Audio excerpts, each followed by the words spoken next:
எம்ஜிஆர் ஆட்சியில மக்கள் நிம்மதியா இருந்தாங்க, அம்மா ஆட்சியில மக்கள் நிம்மதியா இருந்தாங்க, எடப்பாடியார் ஆட்சியில மக்கள் சந்தோஷமா இருந்தாங்க. கிராமத்து நபர், நம்முடைய கஷ்ட நஷ்டங்களா தெரிந்தவர், விவசாயிகளுக்காக உரிமை குரல் கொடுக்கக்கூடியவர், எத்தனையோ நல்ல திட்டங்களை நிறைவேற்றி கொடுக்க காத்து கொண்டிருப்பவர் எடப்பாடியார். அவரை பயன்படுத்திக் கொள்வதற்கு நாம் அனைவரும் இரட்டை இலை சின்னத்திலே வாக்களிக்க தயாராக வேண்டும். தயவுசெய்து தினம் பேப்பர் பாருங்க, டிவி பாருங்க.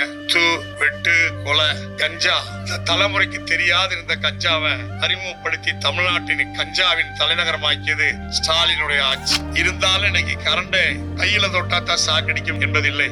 மாதம் கரண்ட் பில்லை பார்த்தாலே தாய்மார்களுக்கு சாக்கடிக்கும். பள்ளிக்கூடம் போகிற பெண்களுக்கு பாதுகாப்பில்லை, இளம் பெண்களுக்கு பாதுகாப்பில்லை. இப்படி எங்கும் எதிலும் ஏமாத்து, பொய், பெரட்டு, பித்தலாட்டம். வரிகளை ஏற்றி, விலைவாசியை ஏற்றி ஏழை எளிய மக்களுக்கு இந்த 5 ஆண்டு காலம் கஷ்டத்தை கொடுத்தவர்கள் திமுகவினர். மறந்து விடாதீங்க. இந்த ஆட்சியினுடைய ஊழலை எல்லாம் சொன்னா கதி கலங்கி போயிடுவீங்க.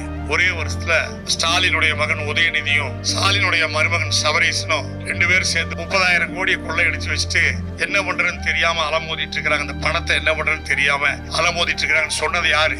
பள்ளிவேல் தியாகராஜன் என்னவா இருக்காரு? அப்ப என்னவா இருந்தாரு? அந்த ஆட்சியினுடைய நிதி அமைச்சரே சொன்னது. நாளை தமிழகத்தை ஆளப்போவது அண்ணன் எடப்பாடியார். நன்றி, வணக்கம்.